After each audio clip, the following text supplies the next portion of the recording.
Muito bom dia, seja bem-vindo ao nosso Reflexão em Vida desta quarta-feira. Estamos aqui para mais uma vez compartilhar a poderosa e preciosa Palavra de Deus.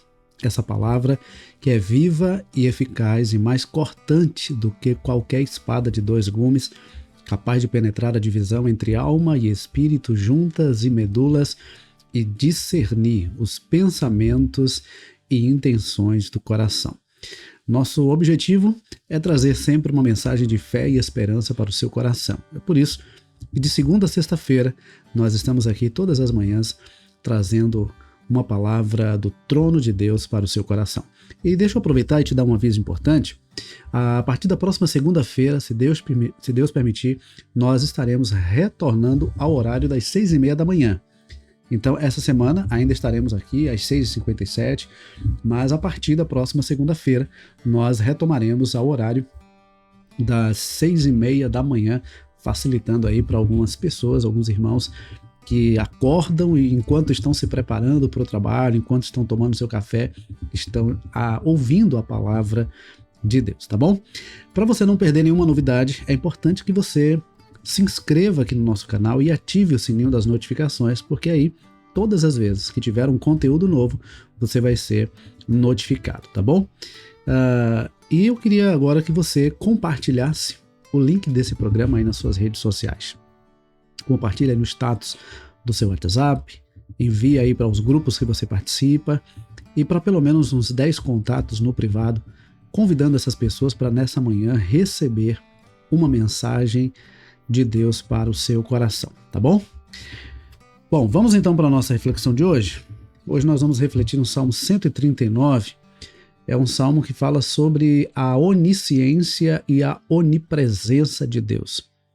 A onisciência é o atributo de Deus que faz com que ele conheça tudo, ele saiba de todas as coisas, tudo a nosso respeito Deus conhece.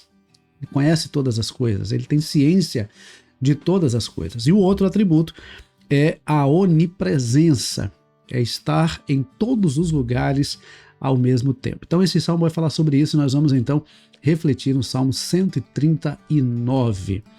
Nós vamos lendo e à medida que nós formos lendo, nós vamos fazendo aqui os nossos destaques, tá bom?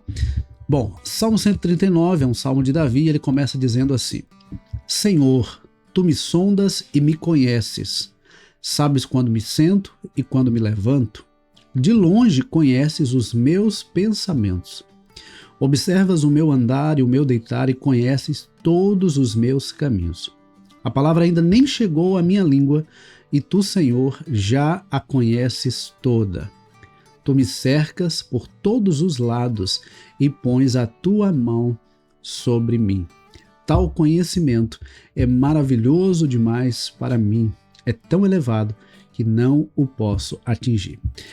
Eu gosto sempre de destacar algumas coisas que fazem uma grande diferença, embora às vezes até pareça não fazer tanta diferença assim. Veja que ele começa chamando Deus de Senhor, reconhecendo a supremacia, reconhecendo o senhorio de Deus na sua vida. É muito importante destacar isso porque tem muita gente que até quer um Deus salvador, mas não quer um Deus Senhor. Quer um Deus que resolva o seu problema, mas não quer um Deus que interfira na sua vida. Quer um Deus que supra as suas necessidades, mas não quer um Deus que altere a sua agenda. Então nós precisamos olhar para Deus e reconhecer Deus como nosso Senhor, como Senhor da nossa vida, como Senhor da nossa história, como Senhor do nosso tempo, como Senhor do nosso presente, como Senhor do nosso futuro, como Senhor da nossa vida por inteiro. E aí ele diz: Senhor, tu me sondas e me conheces. Ninguém nos conhece tão bem quanto Deus. Ninguém nos conhece tão bem quanto Deus. Nem nós mesmos nos conhecemos tão bem quanto o Senhor nos conhece. Não há nada que esteja oculto aos olhos de Deus, não há nada que esteja longe do conhecimento de Deus, não há nada que Deus não saiba, não veja, não ouça e não sinta a nosso respeito. Ele vê todas as coisas, ele sabe todas as coisas. E o salmista vai dizer que o Senhor sabe quando ele se assenta, quando ele se levanta, e ele diz assim: de longe conheces os meus pensamentos. Veja, Deus conhece os nossos pensamentos. Ele não ouve apenas as nossas palavras. Ele não vê apenas as nossas ações. Ele conhece também as nossas motivações. Ele conhece as nossas intenções. Ele conhece o que está por trás das nossas palavras, das nossas ações, das nossas escolhas, das nossas atitudes. Deus nos vê, Deus nos conhece, Deus sabe quem realmente somos. Não tem como usar máscaras diante de Deus. Deus nos vê além das máscaras. Deus nos vê além da aparência. Deus nos vê além das nossas ações. E aí ele continua dizendo o seguinte: observas o meu andar, o meu deitar, conhece todos os meus caminhos. Deus sabe por onde nós temos andado. Deus sabe por onde a nossa mente tem passeado. Deus sabe por onde o nosso coração tem caminhado. E aí ele diz assim: olha, ainda a palavra não chegou à língua e tu, Senhor, já a conheces todas. Tu me cercas por todos os lados e põe a tua mão sobre mim. Isso aqui é algo maravilhoso. Ele começa falando sobre a onisciência, ele começa falando que Deus conhece todas as coisas a nosso respeito. E aí quando chega no versículo 5, ele diz assim: tu me cercas por todos os lados e põe a tua mão sobre mim. Aqui a gente vê o cuidado de Deus, a proteção de Deus, a provisão de Deus, a presença constante de Deus ao nosso redor. Interessante que Jesus ele vai reafirmar essa ideia quando ele vem sendo o Deus conosco, o Emanuel, o Deus entre nós, o Deus que vem para habitar em nossa vida. Ele inclusive afirma lá em Mateus 28, versículo 20, eis que estarei convosco todos os dias, até a consumação dos séculos. Então Deus, ele está conosco. Onde quer que nós estejamos, o Senhor está presente. E aqui cabe uma pergunta importante: por onde nós temos andado? Os lugares por onde temos andado, porque veja, não há lugar onde Deus não se faça presente. Os lugares por onde temos andado, seja fisicamente ou emocionalmente, os lugares por onde os nossos pensamentos têm passado, será que agradam ao Senhor, glorificam ao Senhor? Será que o Senhor se sente bem em estar nos lugares por onde nós temos passado, por onde nós temos ocupado a nossa mente ou o nosso coração? Será que Ele se agrada? É uma pergunta importante para a nossa reflexão.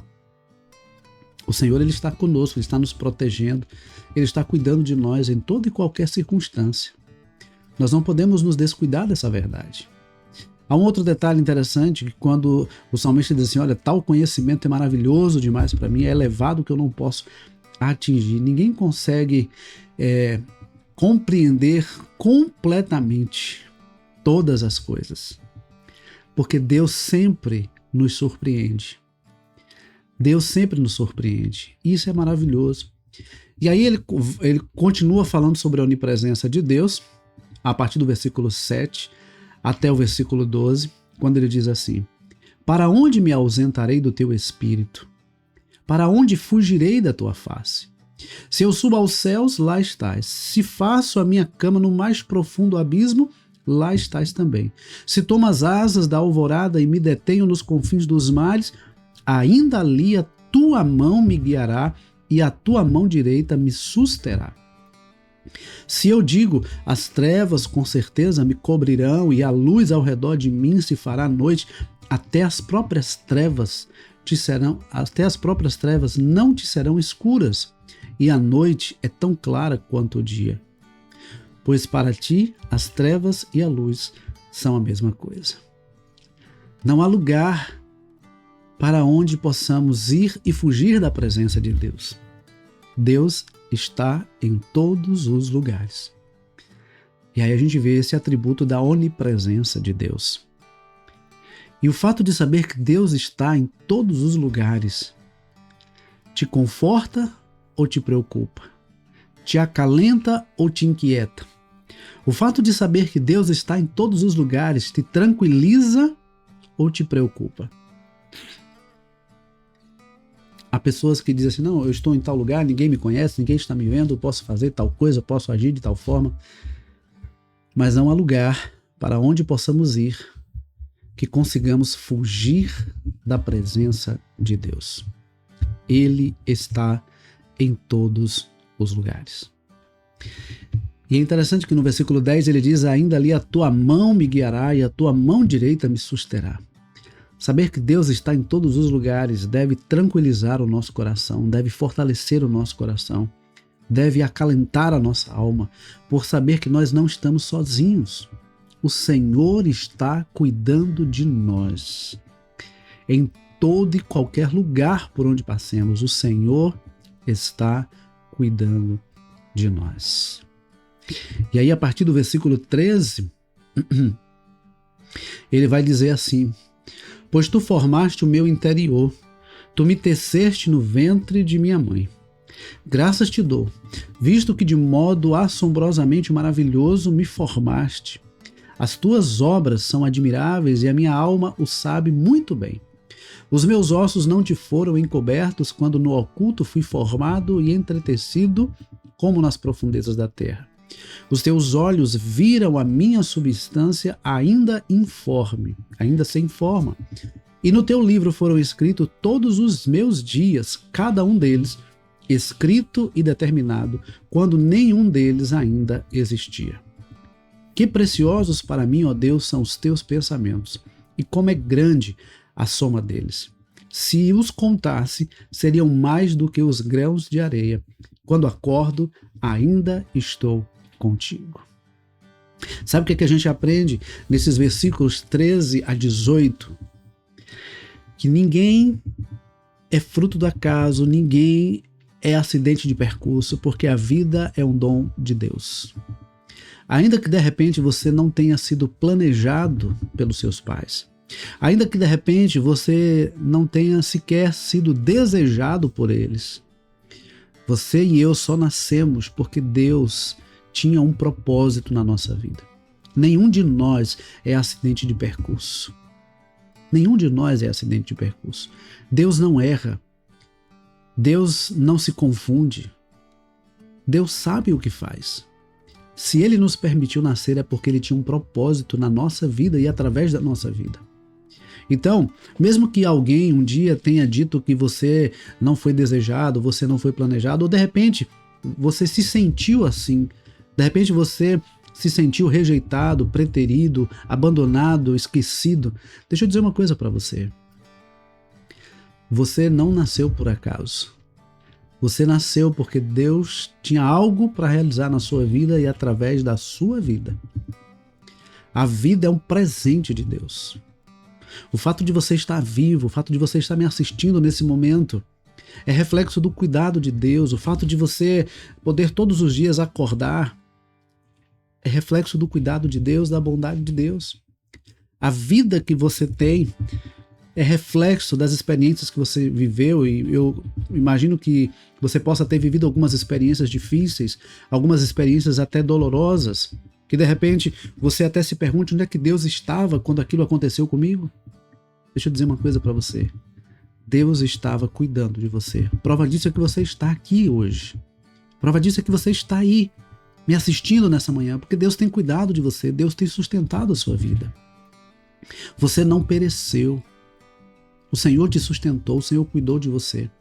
E as experiências que você viveu, até mesmo as dolorosas, serviram para te fazer a pessoa forte que você é hoje. Serviram para te fazer a pessoa que você é hoje, pronta para vencer as lutas, as batalhas da vida. Deus estava e continua cuidando de você.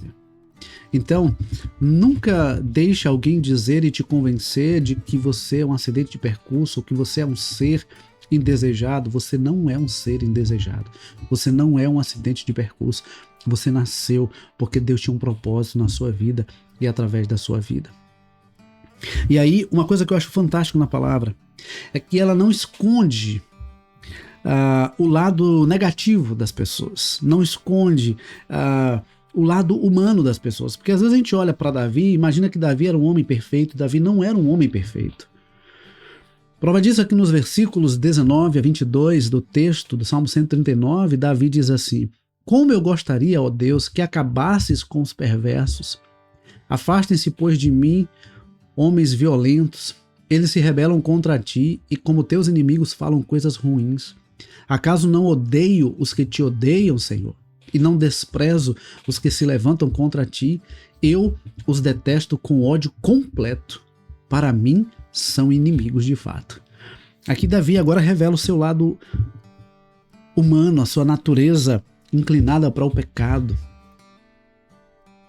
Deus, na sua palavra, em momento algum, escondeu a fragilidade do ser humano. Até porque é justamente quando nós reconhecemos a nossa fragilidade, as nossas mazelas, que nós percebemos o quanto nós precisamos de Deus, da regeneração por meio da palavra de Deus, da ação, através da ação do Espírito Santo.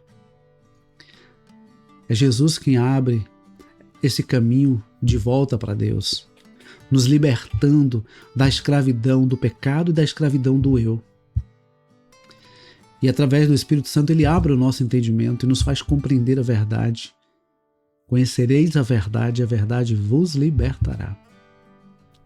E aí, reconhecendo a grandeza de Deus, a onipresença, a onisciência, reconhecendo o cuidado, a provisão e as bênçãos de Deus, e também percebendo a sua própria fragilidade, a sua natureza inclinada ao pecado, Davi então finaliza o salmo dizendo, versículos 23 e 24, sonda-me, ó Deus, e conhece o meu coração, prova-me e conhece os meus pensamentos, vê se há em mim algum caminho mau e guia-me pelo caminho eterno. Eu acho muito interessante e muito sincera essa oração de Davi, quando ele diz, olha Senhor, o Senhor me sonda, o Senhor me conhece, o Senhor prova e conhece os meus pensamentos, então Senhor, vê se há em mim algum caminho mau. Mostra-me, Senhor, se eu estou vivendo de uma forma que desagrada ao Senhor. Mostra-me, Senhor, se os meus caminhos, se a minha vida tem desagradado ao Senhor. Será que você tem coragem de nessa manhã orar e pedir ao Senhor para que sonde a sua vida e veja se há algum caminho mau, se há algum procedimento errado, se há algo na sua vida que tem entristecido o coração de Deus para que Ele te guie pelo caminho eterno? Você tem essa coragem de dizer, Senhor, sonda a minha vida, sonda o meu coração, os meus pensamentos e guia-me pelo caminho eterno. Veja, Senhor, se há em mim algum caminho contrário à tua vontade e guia-me pelo caminho eterno. Eu quero nesta manhã, caminhando para o nosso encerramento, te convidar a fazer essa oração ao Senhor, aí no seu lugar. Senhor, veja se há em mim algo que não está te agradando. Porque às vezes nosso grande problema é achar que estamos fazendo a coisa certa quando estamos fazendo a coisa errada. É achar que estamos com a razão, quando na verdade já perdemos a razão há muito tempo. Um dos nossos grandes desafios é olhar para a nossa vida à luz da palavra de Deus. E não comparando com outras pessoas ou comparando com aquilo que nós achamos ser o certo ou o errado. O padrão de santidade, o padrão a ser seguido é a palavra de Deus. É nela que nós devemos nos espelhar. É nela que nós devemos nos basear. É por ela que nós devemos nos avaliar. Portanto, querido, reconheça a onisciência e a onipresença de Deus, mas reconheça também o quanto você precisa de Deus, o quanto nós precisamos do Senhor e o quanto nós também precisamos que o Senhor nos faça perceber aquilo que em nós não o agrada, para que possamos viver uma vida que agrada ao Senhor. Que Deus nos abençoe. Antes de finalizar aqui o nosso programa, eu gostaria mais uma vez de pedir a você que compartilhe esse link nas suas redes sociais. Compartilhe, mas compartilhe com o máximo de pessoas que você puder, para que nós possamos alcançar muitas outras pessoas ainda hoje com a palavra de Deus. E lembre-se, a partir da próxima segunda-feira, o nosso programa irá ao ar às 6h30 da manhã, tá bom? Deus abençoe, um forte abraço e até amanhã, 6h57 da manhã, se Deus assim nos permitir.